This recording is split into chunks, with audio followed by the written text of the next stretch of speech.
Coucou les beaux soleils, j'espère que vous allez bien. Aujourd'hui, comme vous l'avez vu dans le titre, on se retrouve pour un point lecture. Ce sont des lectures que j'ai fait principalement en fin 2022 et où il y en a un que j'ai commencé à la fin de l'année et j'ai essayé de continuer ici en 2023.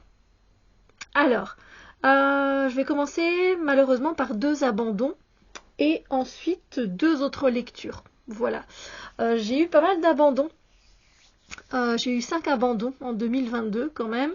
Après j'ai lu en tout du coup 44 livres. Je trouve que c'est pas mal. J'en avais lu un de plus l'année d'avant. Mais voilà, en comptant les 5 abandons. Voilà. Alors, on commence directement par un des premiers abandons. C'est Silver Battle, le dragon et le dragon d'eau. C'est de K.D. Albrook et c'est aux éditions Lumen. Et si vous vous souvenez, dans ma pile à lire, j'étais très emballée de le mettre parce que ça parlait de dragons. Et en plus de ça, on était dans un monde fantastique oriental, donc avec des dragons. Donc moi, j'étais déjà très hypée, hein, j'étais déjà très heureuse. Ici, on va se retrouver avec Silver Battle, en fait, qui est une jeune fille qui habite au milieu du désert et elle est destinée à être une bijoutière, enfin une bijoutière de créer des bijoux carrément, donc orfèvrière. Voilà. Et donc, elle, ça l'intéresse pas du tout d'être comme ça dans les traces de son père, parce que son père est très reconnu dans le royaume pour les beaux bijoux qu'il crée. Et elle a beau faire toutes les formations qu'on lui impose, il n'y a rien à faire. Elle, tout ce qu'elle veut, et tout ce qu'elle souhaite, c'est participer à une course de dragons. Et il y a justement son héroïne qui va arriver en ville et donc elle fait tout avec une vieille femme du village où elle habite pour se créer un costume qui pourrait peut-être influencer la super héroïne qui monte sur des dragons à la prendre avec elle pour la prochaine course qui aura lieu au printemps. Évidemment, ça ne se passe pas vraiment comme ça. Je ne sais pas si c'est tout au début du livre, hein, parce que j'ai quand même essayé, je lis toujours quand même plus de 100 pages. Je crois qu'ici j'en ai lu 184, c'est quand même énorme. Enfin bref, voilà, ça c'est un petit peu le pitch de départ. Et je sais pas, j'ai pas su me mettre plus que ça dans l'histoire. Pourtant c'était sympa. Il y a la rencontre avec les dragons.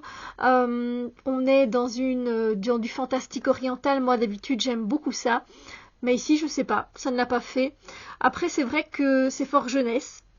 Pourtant les jeunesses ne me dérangent pas. Mais je ne sais pas, je pense que c'était peut-être trop jeunesse pour moi. Je n'arrive toujours pas à me l'expliquer. Après, ce n'est pas parce que moi je n'ai pas apprécié un livre que vous ne devez pas essayer de le lire ou le lire en fait, hein, tout simplement. Ça c'est moi. Voilà. C'est tout simplement mon avis personnel. Ça dépend de beaucoup de facteurs, hein, quand on lit, dans le mood dans lequel on est, l'humeur, si on a du temps, si l'écriture nous plaît. Il y a plein de choses qui viennent en compte. L'écriture est facile, il n'y a pas de problème avec ça. Mais voilà, malgré tout, ça reste un abandon. Ensuite, l'autre abandon, et là, je vous avoue que j'ai eu une petite déception, une petite frustration en me disant t'abandonnes un livre de cet auteur-là. Alors c'est marrant parce que j'ai terminé et entamé l'année dernière avec un livre de cet auteur-là. J'ai fait la même chose cette année-ci, mais malheureusement ça n'a pas matché et c'est même pas fait exprès, hein. C'était un livre qui était dans ma pile à lire tout simplement. C'est J'ai encore menti de Gilles Le Gardinier aux éditions J'ai lu. Voilà. On est sur du 450 pages, un peu moins. J'y ai cru, mais j'y ai tellement cru parce que Gilles Le Gardinier, il me fait rire, il me fait sourire. J'ai lu une 120aine de pages, plus de 120 pages, et j'ai souri et j'ai ri pendant ces 120 pages, mais il me manquait quelque chose et j'avais pas envie d'y retourner. Et donc, vous imaginez, quand vous allez dormir, par exemple, que vous vous dites « Ah, je vais replonger dans mon roman ». c'est positif. Comme vous dites, j'ai pas envie de replonger dans ce roman. C'est mal parti. Et donc, après 120 pages, là aussi, j'ai dit stop. Alors, ça raconte quoi ici? On est avec Laura, qui se pose beaucoup de questions dans sa vie. Voilà, comment elle peut réussir sa vie, comment elle pourrait perdre des kilos, etc.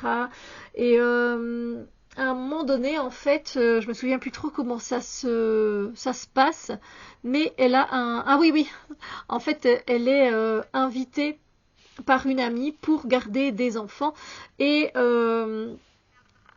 elle garde des enfants, mais dans un... Comment ça s'appelle?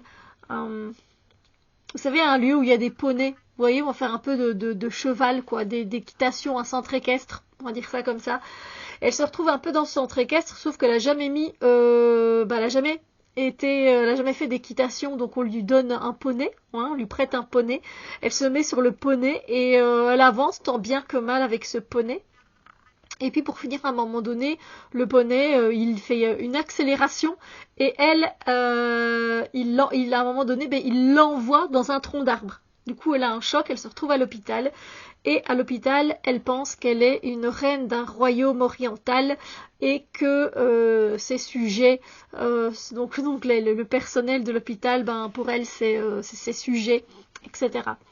Et alors à un moment donné, évidemment, il y a sa meilleure amie qui est là, qui la soutient, qui doit tout lui réapprendre de A à Z quasiment. Donc évidemment, ça porte à des situations cocasses. Néanmoins, ça l'a pas fait et je n'avais pas envie d'y retourner.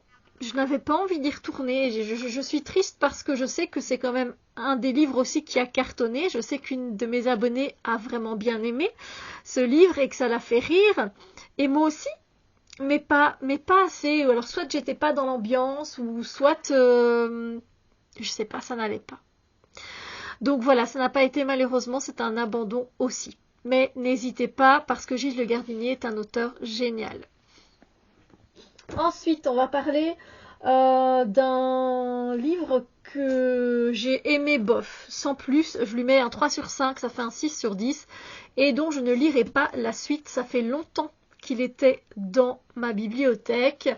Ça s'appelle Larmes, c'est de Lauren Kate et c'est aux éditions Bayard Jeunesse. C'est une magnifique couverture. Voilà, un amour interdit, un secret englouti. Franchement, le pitch d'ensemble, quand on a lu plutôt le livre, on se dit que c'est pas mal. Mais je ne lirai pas la suite parce que je n'ai pas aimé le personnage principal. Bref, ici on se retrouve avec, comment elle s'appelle, Eureka. Déjà avec son prénom j'ai un peu de mal. Et Eureka, c'est une jeune ado. Et en fait, elle a perdu sa maman. Donc pendant longtemps dans le livre, on parle de deuil, mais pas profondément. Mais elle a beaucoup de flashbacks. On se retrouve souvent dans le passé avec des événements qui se passent avec sa maman. Donc effectivement, je peux comprendre. Mais Eureka, elle est devenue très cynique. Elle est devenue presque intouchable. Après, je ne sais pas comment je pourrais réagir si je perdais ma maman. Hein. Donc voilà, c'est un choix, j'imagine, de l'autrice, mais ça ne m'a pas permis d'apprécier et d'avoir de l'empathie pour elle. J'ai eu beaucoup de mal. Et en fait, sa maman, un jour, elle lui a dit qu'elle ne devait jamais pleurer. Du coup, depuis le décès de sa maman, elle n'a jamais versé une seule larme. Pour rien, voilà. Donc elle a du coup aussi ce caractère d'insensible, alors qu'elle ne l'est pas, évidemment. Hein. Elle a un meilleur ami avec qui elle s'entend très bien. Et il y a aussi un jeune garçon qui va rentrer très vite dans le scénario, qui s'appelle Under, je crois. Oui. Et Under, il la suit partout. En fait, il la suit partout et à un moment donné, elle va même à la police avec sa meilleure amie parce que elle se dit c'est peut-être un psychopathe, donc voilà, il apparaît partout et elle essaye à chaque fois d'en savoir un peu plus. Il parle avec elle, il ne lui veut pas de mal et il essaye de l'avertir que son meilleur ami n'est pas vraiment ce qu'elle pense. Ce n'est pas quelqu'un de bien. Voilà, je vous laisse avec ça. Elle a évidemment une relation complexe avec sa belle-mère, avec qui elle habite maintenant. Son père, elle a une relation plutôt éloignée. Donc voilà, c'est vrai que c'est un livre un peu particulier et pourtant, la fin, elle est vraiment bien. Elle est vraiment bien, la fin de ce tome, il y a une certaine libération. Pour ceux qui s'intéressent à l'Atlantide, je ne dis que ça pourrait peut-être vous plaire. Voilà, mais moi malheureusement ça l'a pas fait. J'ai passé un moment bof et j'avais hâte quand même d'en finir. Donc autant vous dire que j'ai eu mon lot de déception entre deux abandons et entre celui-là qui était pas terrible. On va remonter la pente avec Le marchand de livres maudits de Marcello Simoni aux éditions Michel Lafon. Et celui-là, je l'ai bien aimé. Je pourrais lui mettre un 4,5 sur 5. C'était vraiment sympathique. On va se retrouver en Italie en 1205. C'est un livre plutôt historique, mais sans fait historique. Et en fait, on se retrouve avec, comment il s'appelle avec Ignace de Tolède. Et Ignace, en fait, lui, il est à la recherche d'un manuscrit. Un manuscrit qui aurait été, comment dire, dans lequel 4 anges ou 4 archanges, je ne sais plus exactement, auraient soufflé un certain pouvoir aux êtres humains. Voilà, 4 êtres humains en particulier. Et donc c'est un manuscrit qui a été divisé en 4. Et Ignace de Tolède essaye de rassembler ces 4 parts du manuscrit parce que tomber entre de mauvaises mains, évidemment, ça pourrait donner un pouvoir presque infini, mais qui entre de mauvaises mains ne pourrait pas être bien géré, évidemment. Et du coup, Ignace de Tolède, sur son chemin, va rencontrer un jeune homme et évidemment, il est poursuivi par des personnes qui veulent récupérer aussi ces morceaux de livres sacrés. Donc c'est toute une quête comme ça et moi j'ai bien aimé. On voyage en Italie, en Espagne, en France. Et c'était sympa. Alors il y a peu de femmes, très très peu de femmes dans ce récit. On est surtout avec des personnages masculins.